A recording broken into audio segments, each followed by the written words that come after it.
तो उसका भी स्थान नहीं है, वह भी प्रदूषण है। और अगर इसमें से ये हटा भी दिया जाए आँख नाक कान, तो वह भी प्रदूषण है। कहने का मतलब यह है कि if we are adding anything to the existing system into the natural existing system, that is also pollution, and if we are depleting anything from the existing system, that is also pollution. Pollution means addition or subtraction which leads to the disbalance into the natural system. अब रही बात जहाँ तक प्राकृतिक आपदाओं को, जब मैंने यहाँ पे अध्ययन किया, आप लोगों को बताते हुए मुझे बड़ा अच्छा लग रहा है कि प्राकृतिक आपदाओं और जलवायु परिवर्तन का अध्ययन मैंने सिर्फ अपने देश में ही नहीं किया, बल्कि उत्तरी ध्रुव में जो भारत का पहला अभियान दल गया था 2007 में, वहाँ पर भी मैं गया और वहाँ पर भी जाकर उसका मैंने अध्ययन किया।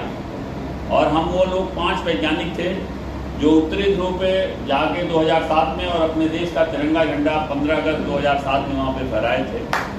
और जब हम पहली बार गए थे 2007 में अंटार्कटिक, तो 1984 से अपना देश हमेशा जाता है। एसजेड कासिम साहब पहली बार गए थे, आप लोगों को पता होगा दक्षिणी मैत्री और गंगोत्री वहाँ पे बनाया गया था रिसर्च स्टेशन, लेकिन उत्तरी ध्रुव पे कोई अपना रिसर्च स्टेशन नहीं था। पहली बार हम लोग गए तो नॉर्वे के रिसर्च स्टेशन में रुके थे। दोबारा जब हम फिर गए, संजोग से दोबारा भी जाने का अवसर मिला, जो दूसरा भारतीय अभियान दल गया था, दोबारा जब गए तो हम लोगों ने अपना रिसर्च स्टेशन बनाया जिसका नाम हिमाद्री है। तो आर्कटिक में अपने देश का जो रिसर्च स्टेशन है उसका नाम हिमाद्री है, और साल में 2 बार अपने देश के वैज्ञानिक जाते हैं। इस साल तो मेरा रिसर्च स्टूडेंट गया हुआ है, रिसर्च स्टूडेंट भले ही मेरा है, but he is working as a scientist in geological survey of India and he has gone to the Arctic region in the north pole region. अब जब सब जगहों पे ग्लेशियर्स का अध्ययन किया, जलवायु परिवर्तन का अध्ययन किया, तो ये पाया कि जलवायु परिवर्तन की दर अभी उतनी अलार्मिंग नहीं है। अब आप इस पे हो सकता है हमसे सहमत ना हो, लेकिन मैं उस पर तो बोलने नहीं जा रहा हूँ, लेकिन तभी इतना बता दे रहा हूँ कि अभी जलवायु परिवर्तन की दर उतनी अलार्मिंग नहीं है जितनी अलार्मिंग की आपको और हमको बताई जाती है। क्योंकि ग्लेशियर्स अगर पिघल रहे हैं तो ग्लेशियर्स आगे भी बढ़ रहे हैं, और हमारे देश के भी 2 ऐसे ग्लेशियर्स हैं जो लगातार आगे बढ़ रहे हैं और उनको वो खतरा नहीं है। गंगोत्री ग्लेशियर जो पहले 60 मीटर की दर से पीछे खिसकता था, उसके भी पीछे खिसकने की दर अब 10 मीटर प्रति रह गई है। दिक्कत ये है बस कि जलवायु परिवर्तन तो हुआ है, हो रहा है, होगा, हुआ था। दिक्कत इस बात की है कि पहली बार मानव भी अपनी गतिविधियों से जलवायु परिवर्तन की दर को प्रभावित कर रहा है। That is a matter of great concern. और दूसरी चीज ये है कि अगर हम कार्बन डाइऑक्साइड का, जो हमने आर्कटिक से अध्ययन किया ग्लेशियर्स का कोर लेकर के, कि एक थ्योरी दी गई और वो थ्योरी 1785 में दी गई। 1785 याद रखना आसान है क्योंकि जो नेशनल मूवमेंट के लिए कांग्रेस बनाई गई थी वो एओ ह्यूम ने 1885 में बनाई थी। That's why it's very easy to remember 1785। 1785 के पहले ये माना जाता था कि सारी घटनाएं अकस्मात घट जाती हैं। भूकंप आया, अचानक आ गया, सब कुछ तहस नहस कर दिया। लैंडस्लाइड आई, अचानक आई, सब कुछ तहस नहस कर गई। सुनामी आया, अचानक आया, सब कुछ तहस नहस कर गया। 1785 में नॉर्वे में एक एग्रीकल्चर साइंटिस्ट ने ये देखा कि बरसात हुई और इधर से मिट्टी बरसात के साथ बह के आई और यहाँ पे जमा हो गई। फिर दूसरे साथ उस व्यक्ति ने देखा कि बरसात में मिट्टी यहाँ से बह के आई, यहाँ पे जमा हो गई। हर साल उसने जब 4-5 साल तक देखा तो उस व्यक्ति ने एक कॉन्सेप्ट दिया, and their concept is known as law of cyclicity, चक्रीय सिद्धांत, जेम्स हटन ने दिया। और उन्होंने ये कहा कि प्रकृति की कोई भी घटना अकस्मात नहीं होती है। प्रकृति की सारी घटनाएं चक्रीय हैं, साइक्लिक हैं। सूरज आज निकला है तो सूरज कल भी निकला था, सूरज कल भी निकलेगा। बरसात आज हो रही है तो बरसात कल भी हुई थी, बरसात कल भी होगी। हिमालय पर्वत का आज निर्माण हुआ है तो पर्वतों का निर्माण भूतकाल में भी हुआ था, पर्वतों का निर्माण भविष्य काल में भी होगा। भूकंप अगर आज आया है तो भूकंप भविष्य में भी आएगा और भूकंप भूतकाल में भी आया था। सुनामी आज आई है तो सुनामी पहले भी आई थी, सुनामी आने वाले दिनों में भी आएगी। Everything is cyclic in nature, ये जेम्स हटन ने बताया। इसका मतलब यह है कि जो कार्बन डाइऑक्साइड की मात्रा का घटना और बढ़ना है, ये ऐसा नहीं कि कार्बन डाइऑक्साइड की मात्रा हम लोगों ने पढ़ा है कि प्री इंडस्ट्रियल युग में 280 ppm था, आज 400 ppm हो गया है। तो ऐसा नहीं है कि 400 और 280 कभी नहीं हुआ था, बहुत बार 280 हुआ है। और जब से पृथ्वी बनी है, अगर हम कार्बन डाइऑक्साइड का ग्राफ देखें तो 280 फिर 180 फिर 280 फिर 180 फिर 280 फिर 180 फिर 280, 50,000 साल में इसका चक्र है बदलने का। एक साइंटिस्ट थे मिलेंकोविच ने ये बताया था कि प्राकृतिक रूप से जलवायु परिवर्तन क्यों होता है। तो उन्होंने ये बताया कि पृथ्वी जो अपने अक्ष पे झुकी हुई है 23.5 डिग्री, यह झुकाव बदलता रहता है, 25.5 डिग्री से 21.5 डिग्री होता रहता है। यह पृथ्वी का inclination which changes from 21.5 to 24.5 is one of the major reason for the climate change, that is known as change in the inclination. दूसरी चीज उन्होंने ये बताई कि जो पृथ्वी सूर्य के चारों तरफ इस समय इलिप्टिकल पाथ में चक्कर लगा रही है, that path changes from elliptical to circular, और इसकी साइक्लिसिटी 1 लाख साल की। पृथ्वी का जो पेरीहीलियन एफीहीलियन है, मतलब कभी वो सूर्य के पास है, कभी सूर्य से दूर है, कभी चंद्रमा के पास है, कभी चंद्रमा से दूर है, जिसको पेरोजी एपोजी बोलते हैं। This is also one of the reason, जिसकी साइक्लिसिटी 5000 साल है for the climate change. Milankovitch ने ये 3 चीज़ें जलवायु परिवर्तन के प्राकृतिक कारण बताए थे, लेकिन मिलेंकोविच की इस थ्योरी को डिस्कार्ड कर दिया गया, माना नहीं किसी ने, अब माना जा रहा है। ये वैसे ही है जिन लोगों ने सोशियोलॉजी पढ़ी होगी, ज्योग्राफी पढ़ी होगी, इकोनॉमिक्स पढ़ी होगी, किसी न किसी का ये विषय रहा ही होगा। उन लोगों ने पढ़ा होगा कि जिस समय माल्थस ने माल्थस लॉ ऑफ पॉपुलेशन दिया था, माल्थस के अंदर इतना दम नहीं था कि माल्थस ये बोल सके अपने नाम से कि the resources are increasing in arithmetical progression and the population is increasing in geometrical progression. Malthus ने ये पेपर अननोन नेम से छापा था। जैसे आज़ादी की लड़ाई के समय बहुत से हमारे यहाँ के लेखक और कवि बेनाम कविताएं और कहानियाँ लिखा करते थे। जब माल्थस ने ये देखा, क्योंकि आप सोचिए 18वीं और 19वीं शताब्दी में कोई व्यक्ति पॉपुलेशन चेक की बात करे, कितनी बड़ी बात थी। तो इसलिए उनको लगा कि उनको कहीं मृत्युदंड न दे दिया जाए, उन्होंने अननोन नेम से छापा। जब उनको लगा कि लोग थोड़ा सा अट्रैक्ट हो रहे हैं, then Malthus publish by his own name, and we all know that the Malthus law of population is very famous hypothesis or theory in present day economics. उसी तरीके से इनकी भी इस थ्योरी को डिस्कार्ड कर दिया गया, लेकिन अब साइंटिस्ट इनकी थ्योरी को ये मान रहे हैं कि ये कारण हो सकते हैं जलवायु परिवर्तन के। हम आपको ये बता रहे थे कि जो 250 अधिकतम गया, 280 अधिकतम गया कार्बन डाइऑक्साइड, 50,000 साल बाद 180, फिर 50,000 साल बाद 280, 180, 280। इस समय कार्बन डाइऑक्साइड की मात्रा 280 है। एक बार ज्यादा कम, इस समय ज्यादा है।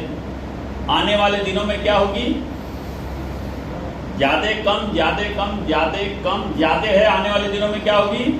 कम होगी, 100% कम होगी। कार्बन डाइऑक्साइड की मात्रा आने वाले दिनों में 100% कम होगी, लेकिन कब कम होगी, किस दर से कम होगी, दैट वी डोंट नो। और यही मानव जनित गतिविधियां हैं कि अगर मानव जनित गतिविधियां ना होती तो ये 280 से घटना शुरू हो गई होती। यही मानव जनित गतिविधियां हैं कि 280 से बढ़ते बढ़ते वो 400 ppm हो गई है, लेकिन मानव की कोई औकात नहीं।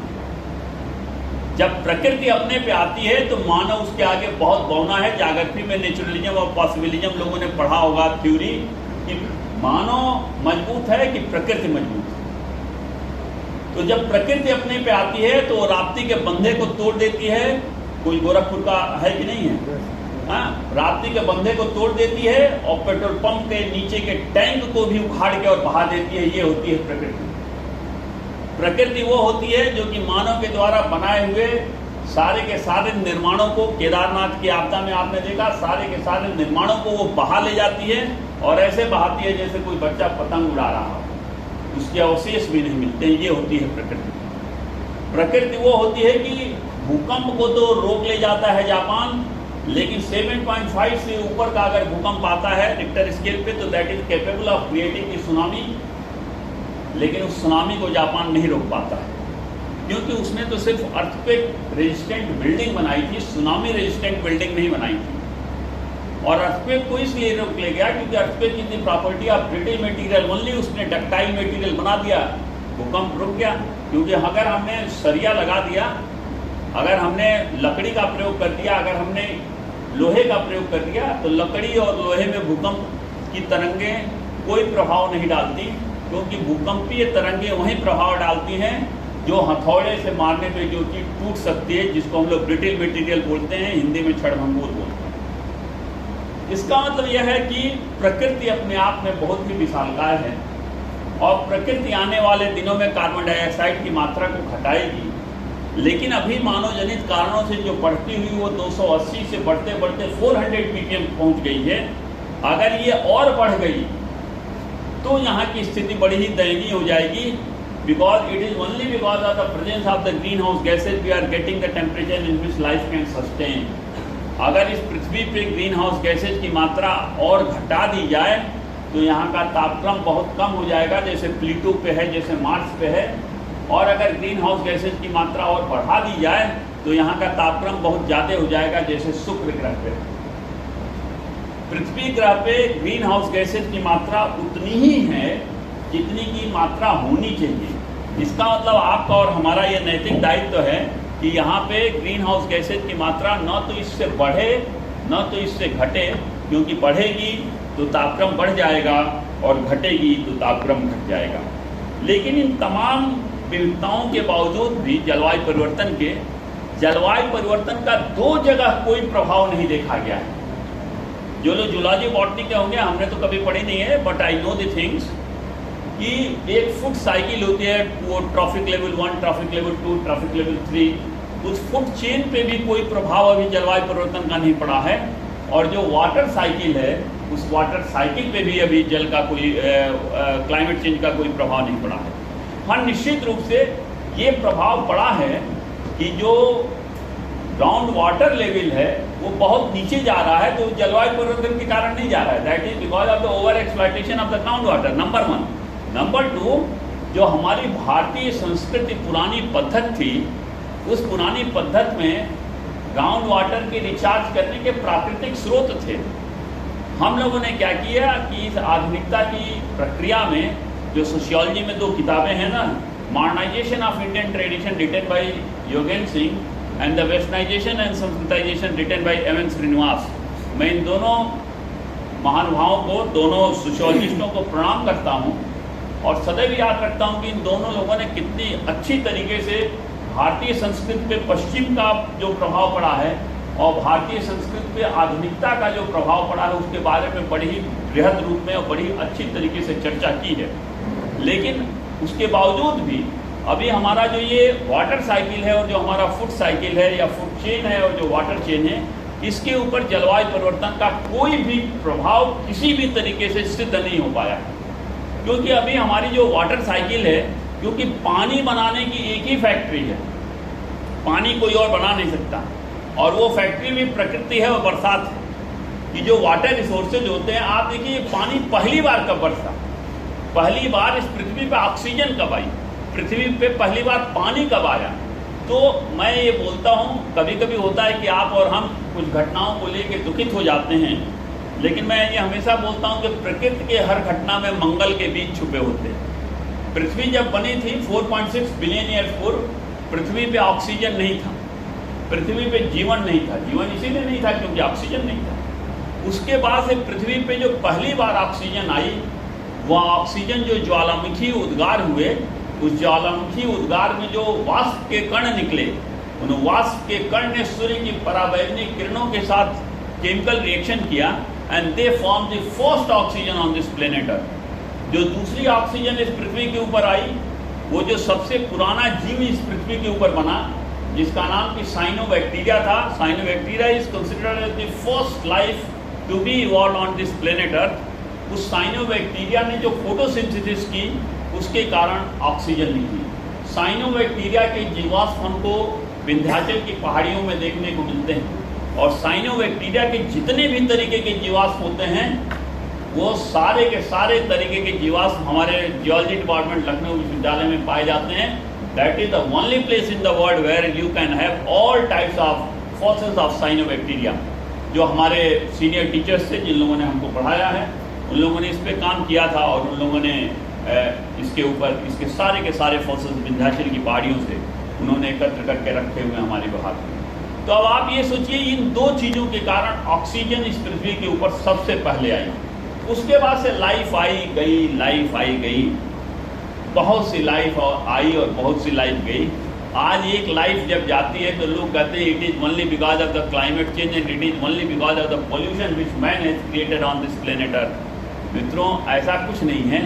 न तो आप इतने शक्तिशाली हैं कि आप किसी को समाप्त कर सकें, और न इतने आप शक्तिशाली हैं कि आप किसी को जीवन दे सकें। इसीलिए इतना आविष्कार हो गया, इतना मेडिकल साइंस हमारा आगे बढ़ गया, तब भी दिनों दिन हम लोग कुछ न कुछ दुखित घटनाएं सुनते ही हैं। और किसी में दम नहीं है कि हम मानते हैं, आप मान सकते हैं कि हम लोग उतने सक्षम नहीं हैं कि हम लोग उस तरीके की दवा करा सकें कि एक मरते हुए व्यक्ति को भी बचा सकें। लेकिन हम लोगों ने उन लोगों को भी साथ छोड़ते हुए देखा है जो हर तरीके से सक्षम थे, जिन्होंने कि विदेशों में भी दवा कराई, उसके बाद भी उन लोगों ने साथ छोड़ दिया। कहने का मतलब यह है कि प्रकृति के आगे किसी का बस नहीं। तो ये कहीं न कहीं बड़ी अच्छी चीज़ है कि प्रकृति अपने आप एक ऑटो इम्यून सिस्टम करती रहती है।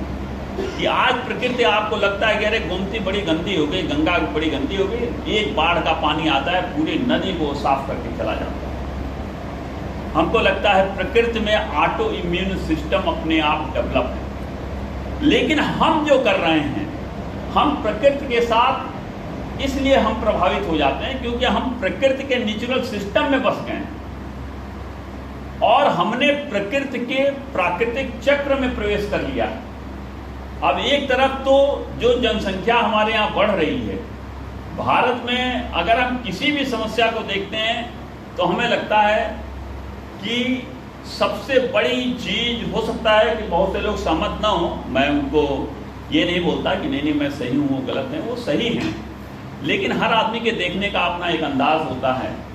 मैं तो यही देखता हूँ कि अगर हमारे देश की पॉपुलेशन आज के समय में 1/10 कर दी जाए तो हम विश्व के सबसे डेवलप देश हैं। हमारे यहाँ एक पोस्ट रहेगी और इस एक पोस्ट पे 50 लोग अगर देने जाएंगे इंटरव्यू, तो जिसका सिलेक्शन होगा हम कह रहे हैं अच्छा हुआ खराब हुआ जो भी हुआ, एक ही पोस्ट ही तो एक ही तो होगा ना, तो 49 तो वहाँ से हटा दिए गए।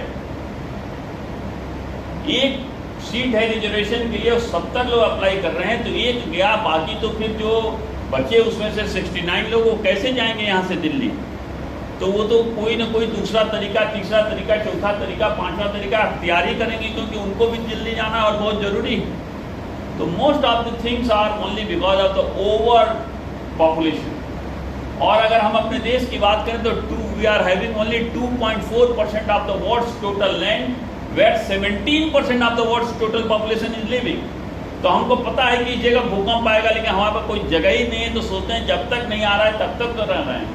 हमको पता है यहाँ केदारनाथ की ट्रेजेडी होगी, लेकिन सोचते हैं जब तक नहीं ट्रेजेडी होगी तब तक तो चाय बिकेगी मेरी।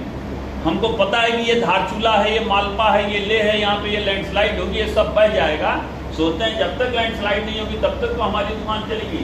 That is one of the most important reason कि बच्चा लखनऊ विश्वविद्यालय से शुरू करता है प्रवेश लेना और जाते जाते एक प्राइवेट कॉलेज जो कि अभी परसों ही खुला है, जब उसमें ही उसको प्रवेश मिल पाता है तो सोचता है चलो कहीं हमारा बीए में प्रवेश या बीएससी में प्रवेश तो हो गया।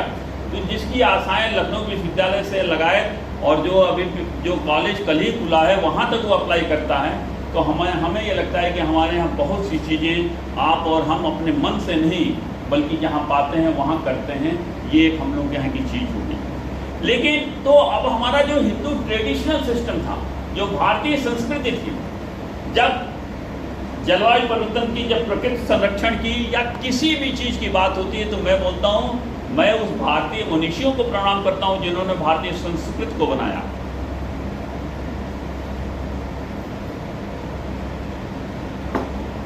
जैव विविधता के संरक्षण के लिए भारत से अनूठा देश कोई नहीं हो सकता। अभी आज ही समाप्त हुआ है पितृपक्ष। बरसात के बाद से जब अन्न वगैरह सड़ जाते हैं, पशुओं को, जानवरों को, पक्षियों को कुछ खाने को नहीं मिलता है, तो भारतीय मनीषियों ने, हमारे पूर्वजों ने एक ऐसा पर्व बना दिया जिसमें अधिकांश व्यक्ति या वो व्यक्ति जिनके माता पिता में से कोई भी उनका साथ छोड़ चुके हों, वो अपने खाने का एक अंश निकालते हैं और ये कहते हैं कि हमारे पूर्वजों के लिए है, और उसके बाद से उसको पशुओं को, पक्षियों को खिलाते हैं। हमें लगता है कि जैव विविधता के संरक्षण के लिए पूरे विश्व में इससे अनूठा उदाहरण नहीं हो सकता कि बरसात के बाद जब सड़कों पे सारा का सारा अन्न सड़ जाता है, पशुओं को, आवारा पशुओं को या पक्षियों को कुछ खाने को नहीं मिलता, हर व्यक्ति अपने खाने का एक अंश निकालता है और उनको खाने के लिए देता है। जब अगर हम बात करें पेड़ों के संरक्षण की, तो हमारे यहाँ के प्रकृति में, हमारे यहाँ के रीति रिवाज में, हमारे के संस्कार में ये कह दिया जाता है कि भाई आंवले के पेड़ पे, पीपल के पेड़ पे, नीम के पेड़ पे देवताओं का आवास होता है, उसको हम कटवा ही नहीं सकते। अब वो देवता जिनके सहारे आप हम एसी में बैठे हुए हैं, मूविंग चेयर पे बैठे हुए हैं, रिवॉल्विंग चेयर पे बैठे हुए हैं, उस देवता को क्या वही आंवले का पेड़ मिला है जाड़े के लिए? ये कहीं न कहीं भारतीय संस्कृति की प्रकृति के संरक्षण के प्रति एक भावना का द्योतक है, और हमें लगता है कि प्रकृति के संरक्षण के लिए, पेड़ों के संरक्षण के लिए इससे अनूठा उदाहरण पूरे विश्व में देखने को नहीं मिलता, जहाँ पे कि उसको हमारे रीति रिवाज और संस्कार से जोड़ दिया जाता है और हम लोग उसका पालन भी करते हैं। ऐसा नहीं है कि उसका पालन नहीं करते। नदियों को ऑस्ट्रेलिया ने मान लिया कि रिवर्स आर लिविंग एंटिटी। अरे ऑस्ट्रेलिया ने तो अब माना है ना, 2 साल पहले वो भी कोर्ट ने दिया डिसीजन। हमारे देश में तो बच्चा बच्चा बोलता है गंगा मैया और गोमती मैया, और हमने नदियों को माँ का दर्जा दिया। और अब तो नहीं, थोड़ा अब हम लोग ज़्यादा आधुनिक हो गए, लेकिन यहाँ पे बहुत से लोगों ने ऐसा देखा होगा और ऐसा सुना होगा, ऐसा महसूस किया होगा और ऐसा किया भी होगा कि जब ट्रेन किसी नदी के ऊपर से जाती थी तो लोग उसमें पैसे फेंकते थे, 10 पैसे, 20 पैसे, 25 पैसे फेंकते थे। मित्रों, उसका बड़ा ही वैज्ञानिक कारण था, क्योंकि पहले पैसे ये एल्युमिनियम और स्टील के नहीं चलते थे, पहले पैसे तांबे के और पीतल के चलते थे। हम जब तांबे और पीतल को जब नदियों में डालते थे तो आप सोचिए, जो कहा जाता था कि पहले लोग तांबे में और फूल में और पीतल के बर्तन में खाना भी खाते थे, उसी में पानी भी पीते थे, उसी में पानी भी रखते थे। आज से बहुत से डॉक्टर दवा के रूप में बताते हैं कि आप वो तांबे के जग का प्रयोग कीजिए। आप सोचिए, वो हमारे यहाँ संस्कृत में ही थी। तो जब नदी में वो पीतल का और तांबे का पैसा फेंका जाता था, तो कहीं न कहीं वो तमाम तरीके के वो मेटालिक एलिमेंट्स पानी में आते थे, जो कि उसकी टॉक्सिसिटी को भी कम करते थे और उसमें उस खनिज को भी देते थे जो कि शरीर के लिए आवश्यक होती है। क्योंकि हमें लगता है कि कुछ लोग यहाँ पे मुझे ऐसे दिख रहे हैं जिन लोगों ने कि नदियों का अनट्रीटेड पानी पिया है, मैंने पिया है, लेकिन आज किसी भी व्यक्ति में ये दम नहीं है कि हम में भी नहीं है कि किसी भी नदी का हम अनट्रीटेड पानी पी सकें। हमने नदियों की ये हालत कर दी, दैट इज पोल्यूशन। नदी अपने आप में आज भी शुद्ध है अगर हम नदी में गंदगी नहीं डाल रहे हैं। हमने ये नदियों का हसर कर दिया कि अब हम नदी का पानी पी नहीं सकते, सबको अब ट्रीटेड वाटर चाहिए। मित्रों, लिथोस्फीयर जो एक पर्यावरण का घटक है, उससे अन्न नहीं पैदा कर सकते बिना खाद दिए। हाइड्रोस्फीयर जो पर्यावरण का दूसरा घटक है, उसका पानी नहीं पी सकते बिना ट्रीटमेंट के। लेकिन इतने प्रदूषण के बावजूद भी अभी भी पर्यावरण का तीसरा घटक, जिसको हम वायुमंडल बोलते हैं, वो इतना शुद्ध है कि आप और हम अभी भी अनट्रीटेड ऑक्सीजन ले रहे हैं। सब लोग बोलते हैं कि हमने इतनी ग्रीन हाउस गैसेज बढ़ा दी, हमने ये कर दिया, वो कर दिया। मित्रों, इसके बावजूद भी हम सब लोग अनट्रीटेड ऑक्सीजन यहाँ पे ले रहे हैं। आपका और हमारा ये नैतिक दायित्व है कि हम इसका पालन करें, इस तरीके से इस पृथ्वी का संरक्षण करें कि ऐसा न हो कि आने वाले दिनों में ट्रीटेड ऑक्सीजन की भी जरूरत पड़े, जैसा कि कोरोना काल में हुआ था। Just imagine about that situation. तो हमारी जो भारतीय संस्कृति थी, उस भारतीय संस्कृति की आप विशेषता देखिए, 2 दिन मैंने बताई, अब पानी के रेफरेंस में विशेषता आप देखिए। इसीलिए किसी भी पुरानी सभ्यता में आपको वाटर प्यूरिफिकेशन के अवशेष नहीं मिले, क्योंकि वाटर वाज 100% प्योर। हमने क्या किया कि गांव में, शहर में हर जगह मिट्टी के मकान होते थे, पहले ईंट तो बनती नहीं थी। I am talking about industrialisation. तो अगर नहीं बनती थी तो आपने कहीं पे गड्ढा किया, गड्ढा करके आपने मिट्टी के मकान बनाए और वो गड्ढा क्या हुआ, वो वाटर रिचार्ज सिस्टम हो गया। कोई भी गांव आज के समय में भी बिना गड्ढे के नहीं है, हर गांव में गड्ढे होंगे। तालाब पोखरे की नहीं मैं बात कर रहा हूँ, तालाब पोखरा तो दूसरी चीज होगी, गड्ढा होगा जो कि मकान बनाई गई होगी, तो ईंट निकाली गई होगी, मिट्टी निकाली गई होगी, कुछ ना कुछ किया गया होगा, गड्ढे बन गए। उस गड्ढे में साल भर बरसात का पानी इकट्ठा रहा जो उस जगह के ग्राउंड वाटर को रिचार्ज करता है। हमने क्या किया कि सौंदर्यीकरण की प्रक्रिया में उन सारे के सारे ग्राउंड वाटर को, उन सारे के सारे गड्ढों को हमने पाट दिया और अब हम ये कहते हैं कि हमारा भूजल का स्तर नीचे गिरता जा रहा है। अब हम ये कहते हैं 3 तरीके की नदियां होती हैं, एक ग्राउंड वाटर फेड, एक रेन फेड और एक ग्लेशियर फेड। हमने रिवर पे पुस्तक लिखी है, I have travelled all along all rivers of our Ganga plain, चाहे वो गंगा हो, यमुना हो, घाघरा हो, गंडक हो, कोसी हो, यमुना हो, चंबल हो, राप्ती हो, ये नदी जहाँ से निकलती है और जहाँ समाप्त होती है मैं उनके किनारे किनारे चला हूँ।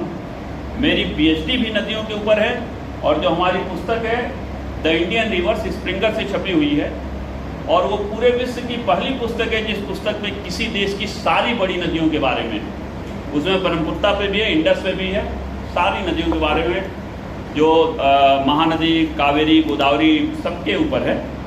5-6 चैप्टर्स मेरे हैं, बाकी जिन लोगों ने अपने देश में आईआईटी के हों या किसी भी रिसर्च संस्थान के जिन लोगों ने नदियों पे काम किया है उनके चैप्टर्स हैं, मैंने एडिट किया था उस बुक को। मैं आपको ये बताऊं कि सारी की सारी वो नदियां जो रेन फेड हैं या ग्लेशियर फेड हैं या ग्राउंड वाटर फेड हैं, उनकी वैली इतनी चौड़ी है, अब पानी इतने में बह रहा है। जो भी नदी आप देख रहे हो देख लीजिए, सिस्टम यही है। जो ग्राउंड वाटर फेड रिवर है जिसमें जमीन का पानी आ रहा है, जब ग्राउंड वाटर ही नीचे गया तो वो नदी सूख गई, जैसे सई नदी सूख गई, छोटी गंडक नदी सूख रही है, गोमती नदी नाले के रूप में परिवर्तित हो गई है, क्योंकि जो पानी दे रहा था वो पानी की सप्लाई ही नीचे चली गई। इसका मतलब यह है कि वो जो ट्रेडिशनल सिस्टम था जो हमारे ग्राउंड वाटर को रिचार्ज करता था, वो ट्रेडिशनल सिस्टम था जो हमारे नदी को पानी देता था, हमने कहीं न कहीं उसके ऊपर प्रश्नवाचक चिन्ह लगा दिया जो प्राकृतिक तरीके से होता था। और अब हम मनरेगा के द्वारा अब हम ये कह के कि अब हमको कुछ रेन वाटर हार्वेस्टिंग करनी है, और बड़ी हास्यास्पद बात लगती है, इस पूरे लखनऊ शहर में अगर आप टहल लें तो एलडीए को ये कहा जाता है कि आप किसी भी बड़ी बिल्डिंग का नक्शा नहीं पास करेंगे जब तक वहाँ पे रेन वाटर हार्वेस्टिंग का प्रोजेक्ट पास नहीं होगा और फंक्शनल नहीं होगा। बड़े मकानों का भी नक्शा नहीं पास करेंगे अगर वहाँ पे रेन वाटर हार्वेस्टिंग का कोई सिस्टम नहीं होगा। सारे के सारे सरकारी बिल्डिंगों में ग्राउंड वाटर डायरेक्टरेट या किसी न किसी एजेंसी ने रेन वाटर हार्वेस्टिंग का सिस्टम बनाया है, और पूरे के पूरे प्रदेश में आप दौरा कर लीजिए तो हमें लगता है आपको शायद 5 जगहों पे अगर मिल जाए कोई फंक्शनल हो, पूरे प्रदेश की मैं बात कर रहा हूँ। सर पिछले साल हम लोगों ने 25 जो बड़ी बिल्डिंग्स हैं लखनऊ की, उनमें रेन वाटर हार्वेस्टिंग जो सिस्टम्स लगे हुए हैं उनका असेसमेंट किया। टाइम्स ऑफ इंडिया में मुख्य पेज पे छपी उसकी रिपोर्ट, और उसमें से 24 नॉन फंक्शनल थे बिल्कुल, और उसमें राजभवन भी है, उसमें एलडीए का भी बिल्डिंग है, उसमें नगर निगम का भी बिल्डिंग है, उसमें जल निगम का भी बिल्डिंग है, और उसमें पॉलिटेक्निक का भी बिल्डिंग है। तो ये जो रिपोर्ट थी ये नगर निगम को, माननीय मंत्री जी को भी दी गई थी कि खाली लगाने से नहीं होगा, इसको फंक्शनल रखना भी जिम्मेदारी है, तो उसके लिए भी कुछ व्यवस्था की जाए। तो आप 5 कह रहे हैं, 25 में से 24 नॉन फंक्शनल थी इस शहर। मैं 5 इसलिए बोल रहा था कि मैंने उस पर काम नहीं किया था, लेकिन इतना असेसमेंट था कि मैक्सिमम काम नहीं कर रही थी उनकी। तो मैं स्थिति की गंभीरता बस आप लोगों को बताना चाह रहा हूँ। सर पहले ही बता रहे हैं बट थोड़ा और स्पेसिफिक बताना चाह रहा हूँ। तो वो एक बात है ना कि किस पर अंजाम मकीनों ने लगाए होंगे घर, जब घर के चिरागों ने जलाए होंगे। तो अब बात यह है, लेकिन हमें तब भी बहुत अच्छा लगता है, एंड आई रियली अप्रिशिएट इस तरीके का जब भी कोई गोष्ठी होती है। हालांकि उस समय मुझे ये लगता है कि आप सब के सब लोग अपना घर परिवार छोड़ के बहुत दूर से यहाँ आए हैं, आप लोगों का भी उतना ट्रेनिंग में मन नहीं लगता है, लेकिन तब भी ये लगता है कि एक कम से कम ये बात बार बार अगर कान में आती है कि नहीं नहीं ये करना है, ये करना है, ये चीज़ है, ये चीज़ है, तो कहीं ना कहीं हमें लगता है कि जो चीज़ की आज से 10 साल पहले हम लोग जानते भी नहीं थे, आज हर व्यक्ति जान रहा है प्राकृतिक आपदा, हर व्यक्ति जान रहा है जलवायु परिवर्तन, हर व्यक्ति सोच रहा है रेन वाटर हार्वेस्टिंग। आज से 10 जिस समय सुनामी आई थी 2004 में, अगर आप लोगों में से किसी को याद हो तो जो मेट्रोलॉजी डिपार्टमेंट के डायरेक्टर थे उस समय उन्होंने कहा था कि I don't know what is tsunami. तो अब आप सोचिए कम से कम आज ये स्थिति तो नहीं है कि हर व्यक्ति जान रहा है कि what is tsunami, what is Richter scale. या चलिए अभी अर्थक्वेक में 3 स्केल है, रिक्टर इज वेरी पॉपुलर, हर व्यक्ति जानता है, मार्केली राजू फेरल भी अब बहुत से लोग जानते हैं। तो मैं कह रहा हूँ इस तरीके की जो संगोष्ठियाँ होती हैं, जो ट्रेनिंग प्रोग्राम होते हैं, कम से कम हर व्यक्ति के मन में ये बात आती है कि ये एक समस्या है, तो वो उससे अनभिज्ञ नहीं रहता। तो ये जो रेन वाटर हार्वेस्ट, आप सोचिए अभी रिवर लिंकिंग कमेटी की मीटिंग 2003 में हुई। आप लोगों में से जिसने भी नदी देखा होगा, घाघरा जैसी विशालकाय नदी भी टनकपुर में बैराज के पास आप पार कर जाइए, यमुना जैसी विशालकाय नदी भी आप उसके स्ट्रीम में बालू को लोग इकट्ठा करके इस पार से उस पार चले जाते हैं। कोसी जैसी विशालकाय नदी भी लोग पैदल पार कर लेते हैं। तो जहाँ पे बैराज बना दिया गया, कोसी नदी अकेली नदी है जिसपे जो बैराज है वो विदेश में बीजपुर में है, नेपाल में, बाकी सारी नदियों में इंडिया में ही बैराज है। जहाँ बैराज बना दिया जाता है उसके बाद नदी एकदम ड्राई हो जाती है, वो चाहे गंगा ही नदी क्यों हो। तो आप किसको जोड़ेंगे, कब जोड़ेंगे, कैसे जोड़ेंगे? जब पानी है तो सारी नदियों में पानी है, जब पानी नहीं है तो किसी भी नदियों में पानी नहीं है। हमको लगता है कि हमारे यहाँ की जो समस्याएं तो अभी जो बरसात हुई जिसमें लोगों ने कहा कि इतना पानी लग गया, लखनऊ में भी इतना पानी लग गया था कि हमको लगता है कि नॉर्मल होने में 1.5-2 दिन लग गए थे। बहुत सी जगहों पे सड़क के दोनों तरफ पानी लगा हुआ था। मैं नैनीताल गया हुआ था, हमको लगता है कि आई वेंट देयर 27 सितंबर में गया था मैं, 26-27। वहाँ पे ये हुआ कि नहीं ये तो पहले इतनी बरसात हो रही थी, इतनी बरसात हो रही थी कि यहाँ पे हुआ कि लग रहा था जैसे नैनीताल बढ़ ही जाएगा। तो आप अभी ना ये फोरकास्टिंग में भी बहुत ज़्यादा बरसात होगी, लेकिन तब भी मजबूरी थी तो काम करना था तो हम गए ही गए। लेकिन वो जो इतनी बरसात हुई, अरबों लीटर बरसात हुई, आज यहाँ पे हम लोग एक प्रबुद्ध वर्ग को बिलोंग करते हैं, उस अरबों लीटर बरसात का 2 लीटर पानी भी आज हमारे पास नहीं है जो हम गमले में डाल सकते। तो वो जो बरसात में अरबों लीटर पानी आया वो हमारे लिए वेस्ट। और मैं बता रहा था कि पानी बनाने की एक ही फैक्ट्री है, वो है बरसात।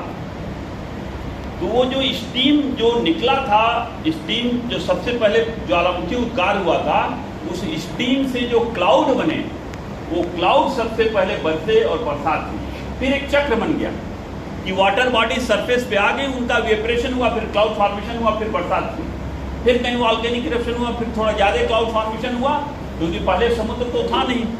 तो बाद में समुद्रों में फिर पानी आया और जो कॉन्टिनेंटल ड्रिफ्टिंग वगैरह हुई, सबसे बाद में तो अटलांटिक ओशन ही बना। जुरासिक पीरियड में जिस समय की डायनासोर वगैरह की उत्पत्ति हुई थी, उस समय अटलांटिक ओशन का निर्माण हुआ। तो अब आप ये सोचिए कि ये अरबों लीटर पानी में से आज 1 लीटर पानी, यही होता है कि रेन वाटर हार्वेस्टिंग में हमको इस तरीके से कुछ प्रयास करना है कि हम कम से कम उस पानी को रोक ले जाएं। आर्टिफिशियल रिचार्जिंग ऑफ एक्वीफर और रेन वाटर हार्वेस्टिंग, इन दोनों में यही चीज़ होती है कि हमको जो बरसात का पानी है उसको हमें सस्टेन करना है, उसको हमें बचाना है। अब इस बरसात के पानी को, ये मैं आप लोगों को बता चुका हूँ कि एटमॉस्फेयर, हाइड्रोस्फीयर, लिथोस्फीयर, 3 पर्यावरण के कंपोनेंट है। और वाटर कितना महत्वपूर्ण है, देखिए एक चीज़ और मैं फिर आपको बता दूँ, और आप सब लोगों को पता है कि प्रकृति के तीनों घटक हमको जीने की मूलभूत आवश्यकताएं मुफ्त में प्रदान करते हैं।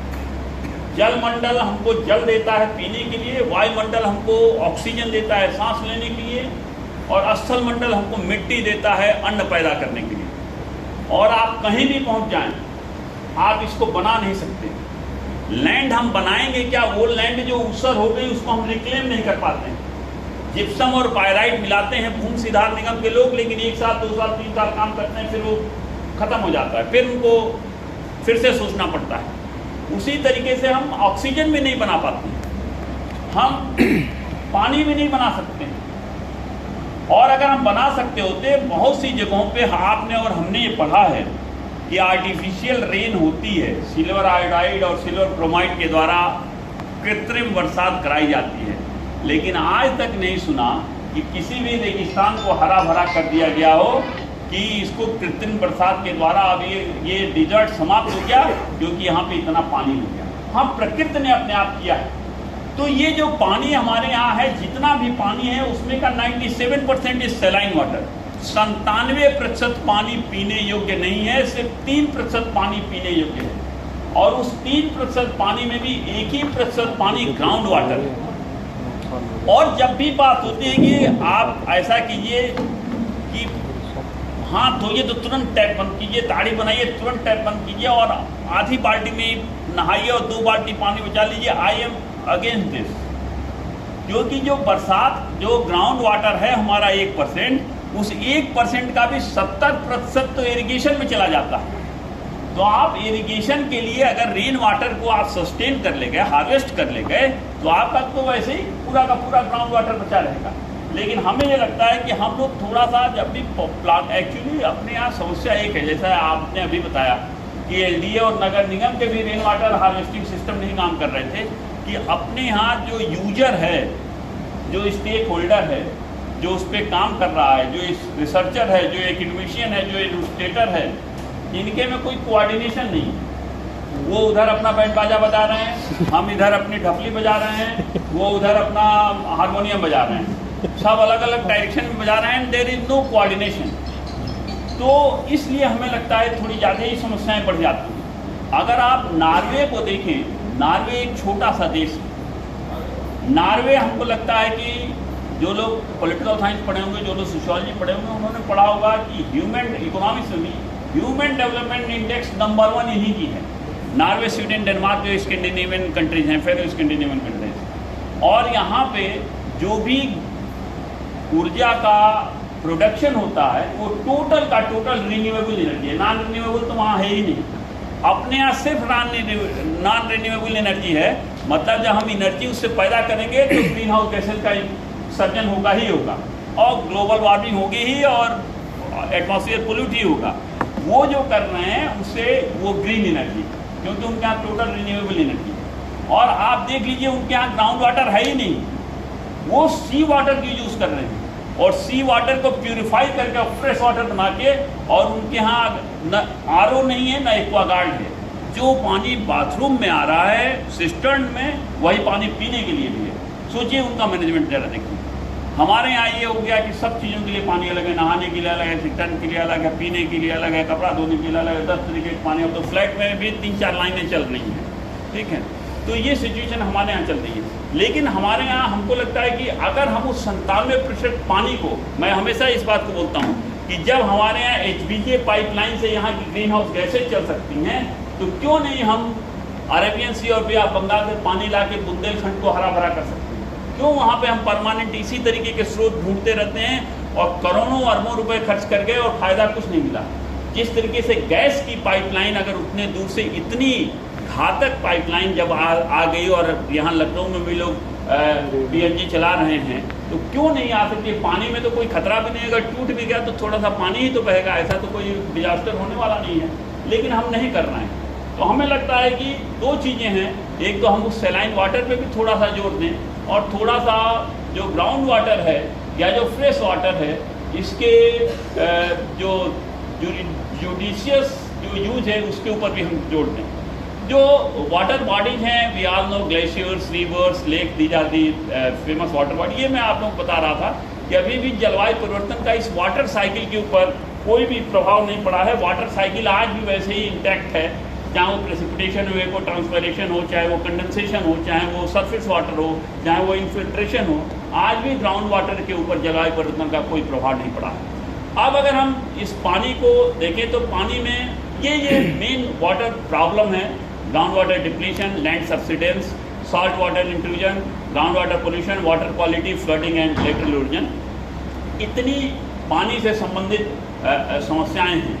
अब ये सारी की सारी यहाँ की नदियाँ हैं। आप देख लीजिए, आप गंगा नदी को देखिए, what is the situation Ganga river eight Rishikesh, पूरा का पूरा देखिए पानी ही नहीं है। अब अगर हम देखें रेन वाटर को, तो कितने तरीके से बरसात हो सकती है। हम अपने देश में अगर हम देखें तो there are 2 sources for the rain, one is Indian summer monsoon and other is known as westerlies.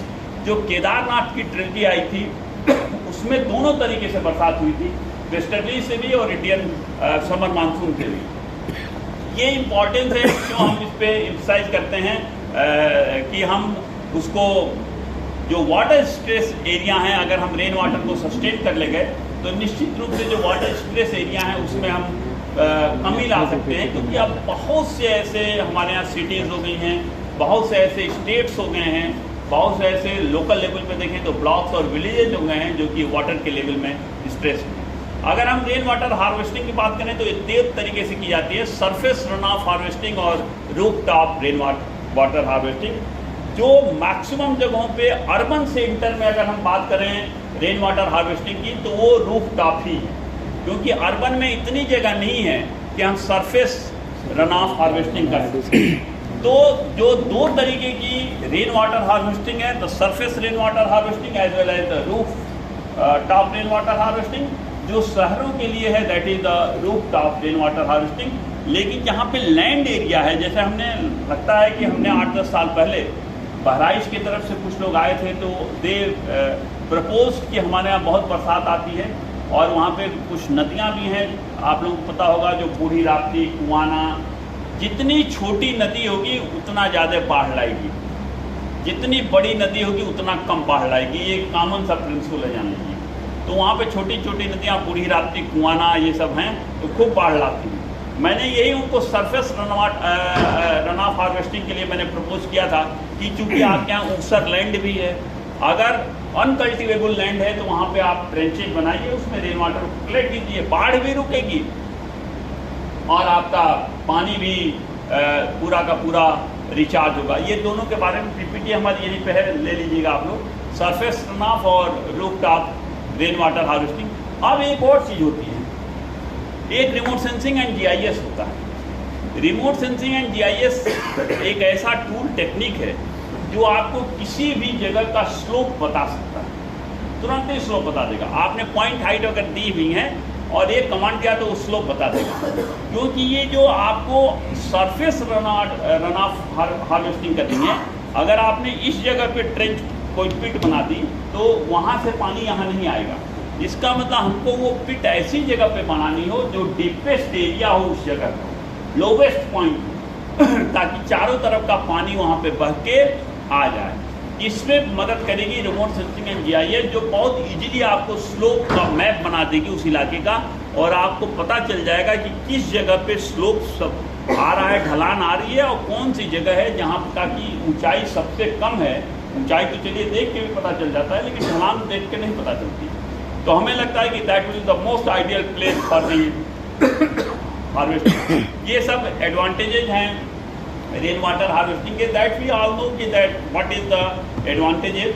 और अब तो पहले ये था कि rain water harvesting specially roof top बड़ी कॉस्टली पड़ती थी, लेकिन अब तो इसको लोग बहुत अच्छी तरीके से और बहुत सस्ते में भी कर ले जा रहे हैं। और अब पहले ये था कि बहुत ट्रेंड लोग ही थे जो कि कर पाते थे, लेकिन अब कुछ लोकल लोग भी इसमें आगे आ गए हैं जो कि इसको बहुत अच्छी तरीके से कर लेते हैं। और अब मतलब काम कर रहा है कि नहीं कर रहा है, लेकिन लखनऊ में सेंट्रल ग्राउंड वाटर बोर्ड में लखनऊ के मैक्सिमम पार्कों में rain water harvesting system install कर दिया है। I am not saying that that is working, लेकिन लखनऊ के मैक्सिमम पार्कों में सेंट्रल ग्राउंड वाटर बोर्ड में रेन वाटर हार्वेस्टिंग का सिस्टम उन्होंने पाइपलाइन वगैरह लगा करके और सबमर्ज करके। लेकिन एक चीज़ और जान लीजिए, और ये चीज़ हमेशा ध्यान रखिएगा, किसी भी जगह पे अगर आप रेन वाटर हार्वेस्टिंग करना चाह रहे हैं, उसके पहले उस रेन वाटर की क्वालिटी की एनालिसिस जरूर करिए, क्योंकि अगर कंटामिनेशन जा रहा है तो पूरा का पूरा ग्राउंड वाटर पोल्यूट हो जाएगा। इसलिए ये मैं जब भी बोलता हूँ तो ये मैं सजेशन देता हूँ कि ये जरूर कर लीजिएगा कि जहाँ पे भी हार्वेस्टिंग कर रहे हों वहाँ पे वाटर क्वालिटी पूरा, क्योंकि ग्राउंड वाटर हमारा प्योर है, और पता चला कि अगर हमने ये कंटामिनेशन डाल दिया तो वो आपका पोल्यूट हो जाएगा और वो पोल्यूशन फिर ठीक नहीं हो पाएगा। ये सब चीज़ें डिसएडवांटेजेस हैं रेन वाटर हार्वेस्टिंग की। अब इसमें एक एक चीज़ें, जैसे कभी कभी हम लोग ये बोलते हैं लेकिन ऐसा नहीं है, इसमें एवरी ड्रॉप, और लेक्चर तो मैं इस पे दे रहा हूँ लेकिन मैं कहीं पे भी लेक्चर देता हूँ तो आप मेरे स्लाइड में सबसे नीचे देखिए लिखा होगा every drop counts, white colour से मेरा नाम लिखा है, थोड़ा फोकस नहीं है अच्छा, मेरा नाम लिखा है, मेरे डिपार्टमेंट का नाम लिखा है, यूनिवर्सिटी ऑफ लखनऊ लिखा है, एकदम नीचे दिखाई दे रहा है, एकदम बॉटम में एवरी ड्रॉप काउंट्स। तो रेन वाटर में ये हमेशा ध्यान रखिएगा कि एवरी ड्रॉप जो है वो काउंट करते हैं, that is very very important. अब ये इसलिए भी ज़रूरी है क्योंकि जो 1% ग्राउंड वाटर है उसके ऊपर जो प्रेशर है, उस प्रेशर को रिलीज करने का दो ही तरीका है।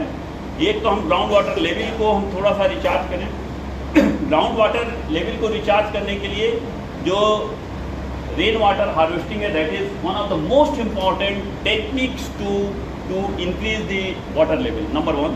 नंबर 2, थोड़ा सा अगर हमने रेन वाटर को हार्वेस्ट किया हुआ है, रेन वाटर को हमने स्टोर किया हुआ है, तो बहुत सी जगहों पे ऐसा होगा कि हम उसको नहीं ड्रिंकिंग वाटर के लिए यूज़ कर सकते हैं, तो हम उसको कम से कम इरिगेशन वगैरह के लिए भी यूज़ कर सकते हैं। इसलिए मैं जब बोलता हूँ तो मैं इस तरीके से बोलता हूँ कि हमको रेन वाटर की हार्वेस्टिंग दो तरीके के लिए करनी है। एक ऐसा जहाँ पे कि हम वाटर क्वालिटी की उसकी एनालिसिस करके हम ग्राउंड वाटर में उसको डाल दें, और दूसरा ऐसा जहाँ पे हम सरफेस पे 500 ट्रेंचेज बना के उसमें कलेक्ट करें, जो कि हमारे रेन वाटर को सप्लाई कर सकते हैं। तो अभी भी हमें ये लगता है कि जो स्ट्रेस ब्लॉक हैं, लेकिन एक चीज़ हमेशा ध्यान रखिएगा, ये माना जाता है कि ऊसर के बारे में कि जिस जगह पे वाटर लॉगिंग होती है, हालांकि 2-3 चीज़ों की ओरिजिन नहीं पता है। ऊसर कैसे बनता है दैट वी डोंट नो, और बीहड़ कैसे बनते हैं, ravines, that we don't know. पूरे विश्व में लोग नहीं जानते हैं कि कैसे बनते हैं, बहुत काम किया गया इस पर, but we don't know that how users are formed. एक थ्योरी है, ऐसा नहीं है कि कोई थ्योरी नहीं है। जैसे पृथ्वी की उत्पत्ति कैसी हुई, हाइपोथेसिस है, कोई थ्योरी नहीं है। तो उसी तरीके से इसके लिए भी हाइपोथेसिस है कि कैसे ऊसर बना। लेकिन ये माना जाता है कि जहाँ पे वाटर लॉक्ड एरिया हो जाते हैं, जहाँ से कैनाल वगैरह जाती है, वहाँ पे ऊसर बन जाता है। तो हमको ये भी ध्यान रखना है कि वो पानी जो रेन वाटर हार्वेस्ट हम करने जा रहे हैं, ऐसा तो नहीं कि that is going to increase the percentage of the ऊसर इन दैट पर्टिकुलर रीजन। तो ऐसा नहीं है कि rain water is not so easy कि हमने एक पॉइंट बना दिया and we are going to recharge the ground water. हमको उसकी वाटर क्वालिटी करके ग्राउंड वाटर को रिचार्ज करना है। हमको जो सरफेस पे कलेक्ट करना है उसमें हमको ये ध्यान देना है कि ऐसा तो नहीं कि that is going to increase the ऊसर सॉइल। ये 2-3 चीज़ें रेन वाटर के लिए बहुत महत्वपूर्ण हैं, और ये इसलिए भी बहुत महत्वपूर्ण है कि इसके पहले कि इरिवर्सिबल चेंज हो, अभी भी हम रिवर्सिबल चेंज में, वो चाहे ग्राउंड वाटर हो, चाहे क्लाइमेट चेंज हो, चाहे प्रदूषण हो। हमने रबड़ को इतना फैला दिया कि वो टूट गया, तो अब वो बेकार हो गया।